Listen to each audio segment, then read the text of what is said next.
Ya, masih mulai merekam dia. Oke, sudah. Oke, Bapak Ibu, selamat siang dan salam sejahtera. Kali ini kita mulai simulasi untuk menjadi fasilitator dalam IHT hari ini ya.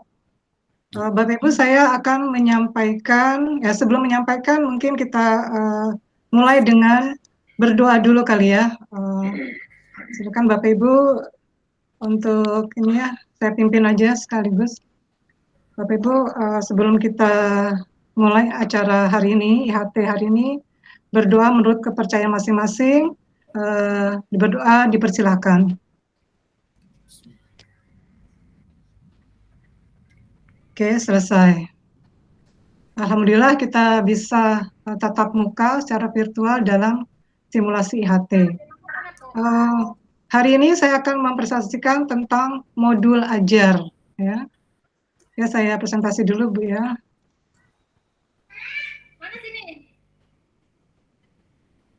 Mungkin di mute yang ini masuk ke.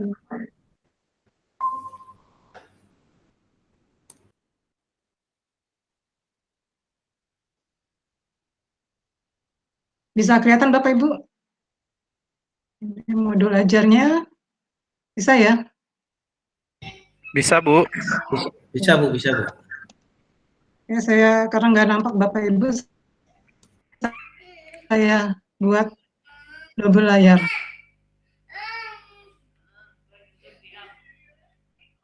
Nah, pertama konsep ajar itu sendiri. Apa sih modul ajar? Modul ajar itu adalah alat atau sarana media, metode, petunjuk, dan pedoman yang dirancang secara sistematis dan menarik. Modul ajar merupakan implementasi dari alur tujuan pembelajaran. Ya, kalau kita lihat di sampingnya Bapak Ibu, nah itu sebelum modul ajar itu dari implementasi ke modul pembelajaran. Nah, ini yang dikembangkan pelajar Pancasila sebagai sasaran. Ya. Lalu modul ajar yang oke, ada apa ini masuk ya? Subservernya. Kita lanjut ya. Selamat datang Pak Jumardin. Kita lanjut ya. Modul ajar disusun sesuai dengan fase atau tahap perkembangan peserta didik dengan mempertimbangkan apa yang akan dipelajari dengan tujuan pembelajaran dan berbasis perkembangan jangka panjang. Nah, guru perlu memahami konsep mengenai modul ajar agar proses pembelajaran lebih menarik dan bermakna. Kita lanjut. Adapun komponen modul ajar itu ada 3 komponen. Pertama, informasi umum, lalu komponen inti dan lampiran. Nah, di sini untuk informasi umum, ini tidak kelihatan. Ada identitas.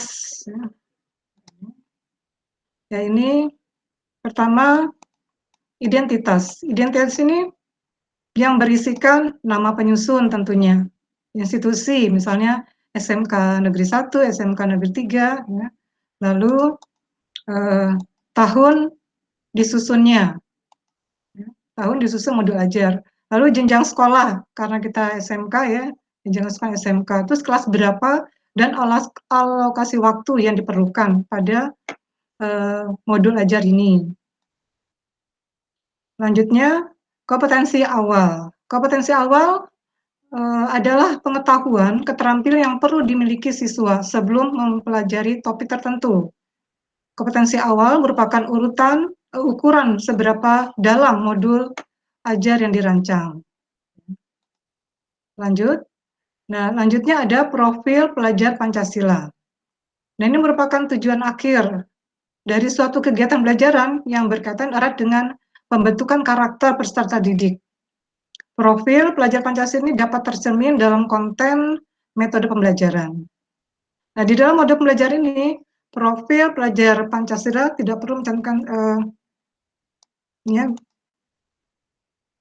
tidak perlu mencantumkan seluruhnya, tetapi ada bagian disesuaikan. Kan profil pelajar Pancasila itu ada 6. Nah, misalnya ada mandiri, berpikir kritis, gotong royong, nanti disesuaikan dengan tujuan pembelajarannya, mana yang sesuai. Tidak semua harus ditulis, jadi disesuaikan dengan tujuan pembelajaran yang akan dicapai, termasuk mana profil pelajar Pancasila.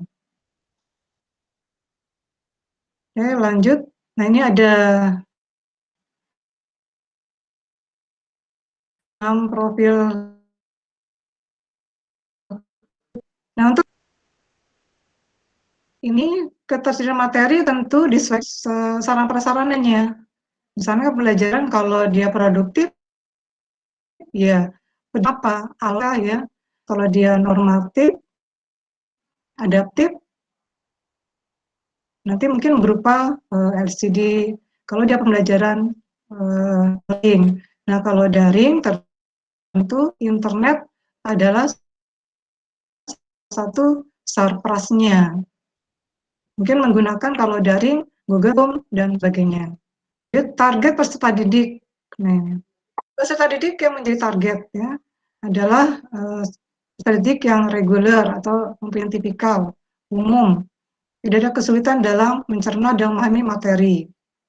Lalu peserta didik yang kesulitan belajar yaitu memiliki gaya belajar yang terbatas, hanya satu gaya, misalnya dengan audio saja ya, karena bermacam karakter dari peserta didik.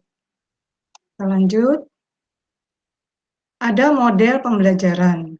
Ya.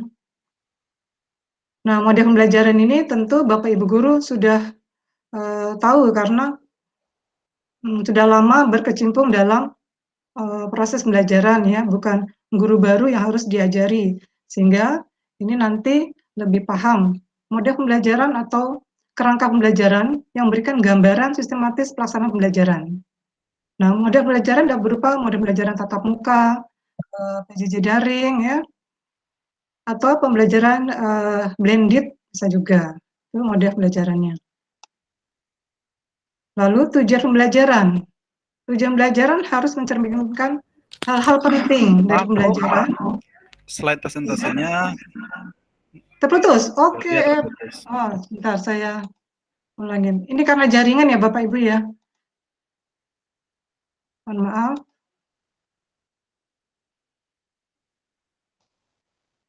Ya, bisa kelihatan lagi Bapak Ibu? Ya, bisa, Bu. Ya? Ya. Ini Bisa, Bu. kita kembali ke slide yang tadi itu, tujuan pembelajaran ya. Oke, saya supaya kelihatan Bapak Ibu saya buat layar 2 karena nggak kelihatan. Ini masuk dari dalam komponen inti. Jadi kita kembali ke slide 2 tadi, belum saya jelaskan.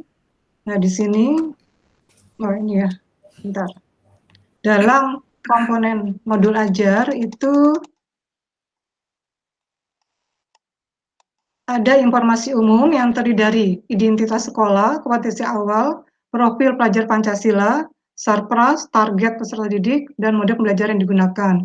Lalu ada kompetensi inti, ada tujuan pembelajaran, pemahaman bermakna, pertanyaan pemantik, persiapan pembelajaran, kegiatan belajaran dan asesmen, lalu ada juga pengayaan remedial dan refleksi peserta didik dan guru. Lalu yang bagian ketiga itu lampiran. Lampiran bisa berupa LKS, ya, bahan bacaan guru dan siswa, glosarium, dan data pustaka. Nah, 3 komponen ini bukan harga mati Bapak Ibu, jadi Bapak Ibu bisa mengembangkan lebih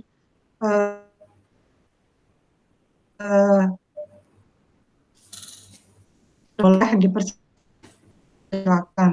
Ya. Adalah yang harus ditampilkan. Kita mulai lagi ke slide 12.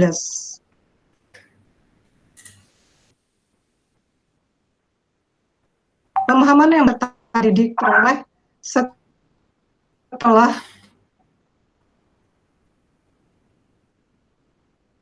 mengikuti proses pembelajaran. Manfaat tersebut nantinya peserta didik dapat diterapkan dalam kehidupan sehari-hari. Sebenarnya Bapak Ibu saya lihat Ya, lanjut. Contoh pemahaman bermakna, misalnya manusia berorganisasi untuk memecahkan masalah dan tujuan. Lanjut ya Bapak Ibu ya. Lalu ada pertanyaan pemantik. Pertanyaan pemantik dibuat oleh guru untuk menumbuhkan rasa ingin tahu dan kemampuan berpikir kritis dalam peserta didik. Ya. Pertanyaan pemantik memandu siswa untuk memperoleh pemahaman bermakna sesuai dengan tujuan belajaran. Contohnya, contoh pertanyaan misal gini, apa yang membuat sebuah cerpen menarik untuk dibaca? Jadi siswa diberi kesempatan untuk berpikir kritis untuk menjawab dari pertanyaan ini. Kita lanjut ke slide 14. Lalu ada kegiatan pembelajaran. Apa itu kegiatan pembelajaran? Ya, ini dalam bentuk langkah-langkah kegiatan pelajaran. Tentu nanti ada kegiatan pendahuluan, ya. Lalu kegiatan intinya guru menjelaskan, dan terus di prosesnya itu juga ada nanti mau tes asesmen ya, asesmen formatif. Ini langkah kegiatan itu ditulis secara berurutan sesuai dengan durasi waktu yang direncanakan. Ini pendahuluan, inti, dan penutup berbasis metode pembelajaran aktif. Lanjut.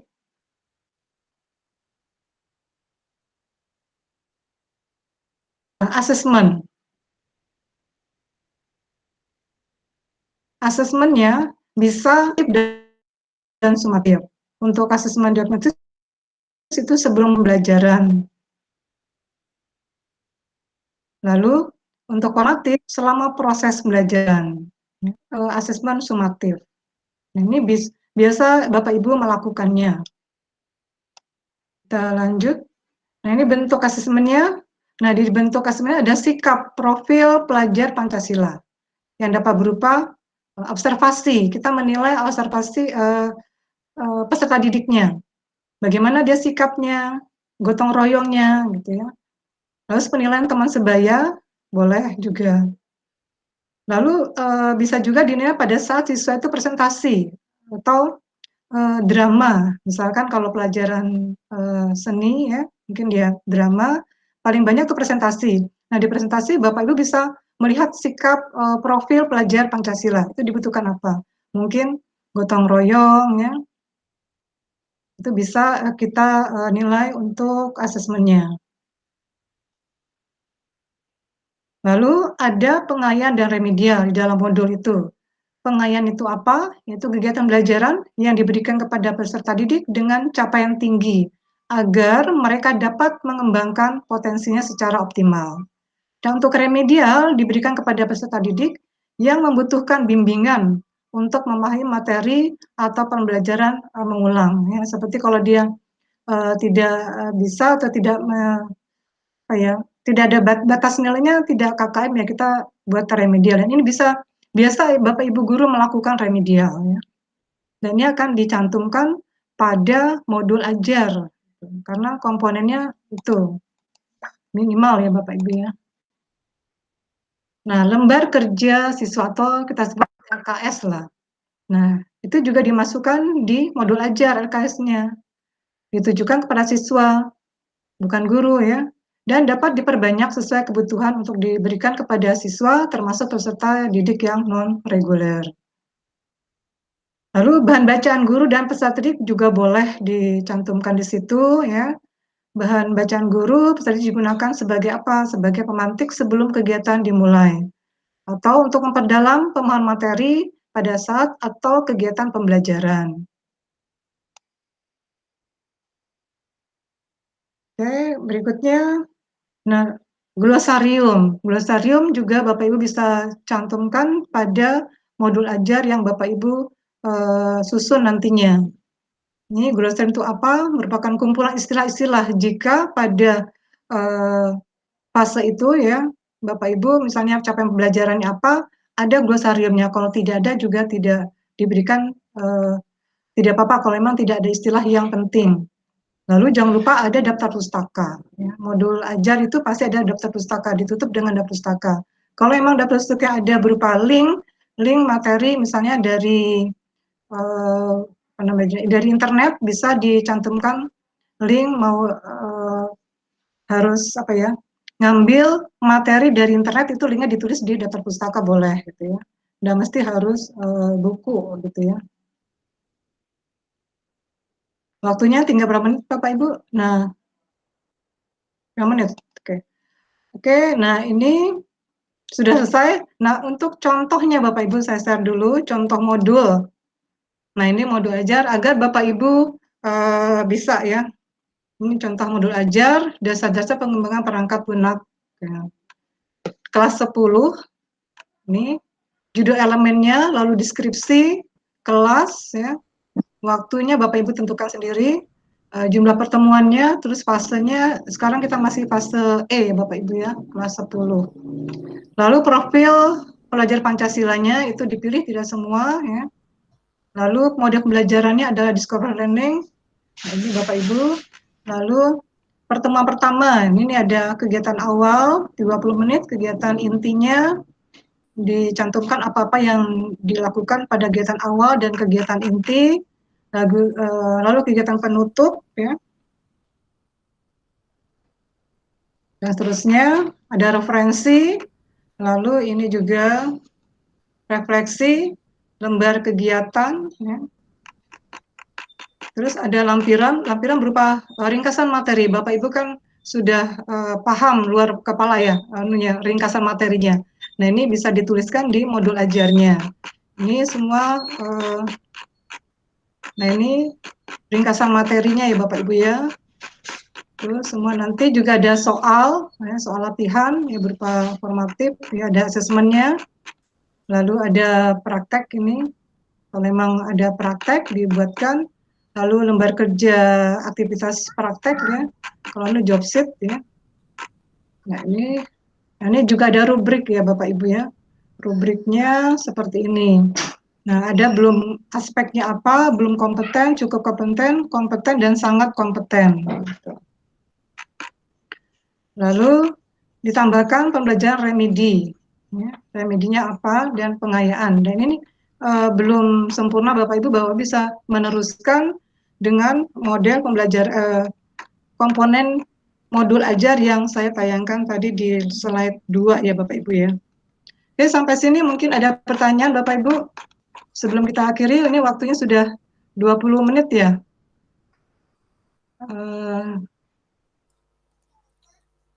Ada pertanyaan dari tayangan ini yang belum jelas?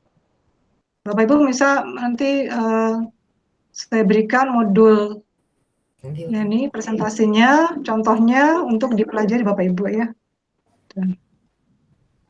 Oke, waktunya sudah 20 menit ya? Iya, Tanya dulu, Oke. Bu. Oh ya, tanya dulu dah. Sebelum Iya. diakhiri kita tanya dulu. Ya. Terima kasih atas presentase yang telah disampaikan Bu Ajilena. Kami ingin mengetahui atau ingin menanyakan komponen-komponen modul yang ada di presentasi tadi itu sifatnya batas minimal, artinya harus ada atau bisa kurang dari itu, atau juga bisa lebih mungkin itu. Jadi komponen yang ada itu tadi kan ada bagian umum, bagian inti, dan bagian umum itu nah, bisa kurang ya atau Bapak Ibu harus ada itu. Mungkin itu aja pertanyaannya. ya. Oke, mungkin sebelum saya jawab ada yang mau bantu menjawab? Boleh aja. Ya, oke. Nah, memang itu minimal ya Bapak Ibu ya. Nah, nanti itu bisa dikembangkan oleh Bapak Ibu. Nah, komponen itu terdiri dari 3 komponen ya. Dari yang ini ya komponennya tadi informasi umum jelas ya.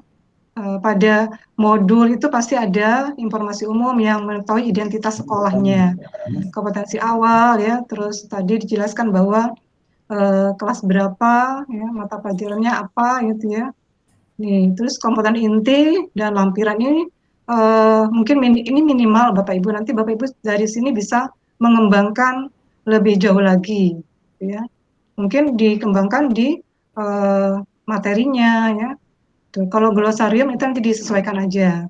Lalu profil pelajar Pancasila harus ada Bapak Ibu, karena kita emang semuanya harus menuju ke profil pelajar Pancasila. Tapi nanti disesuaikan dengan tujuan pembelajarannya, yang mau profil yang bagaimana gitu ya Bapak Ibu ya.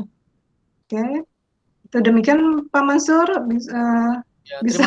terima kasih. Oke ya.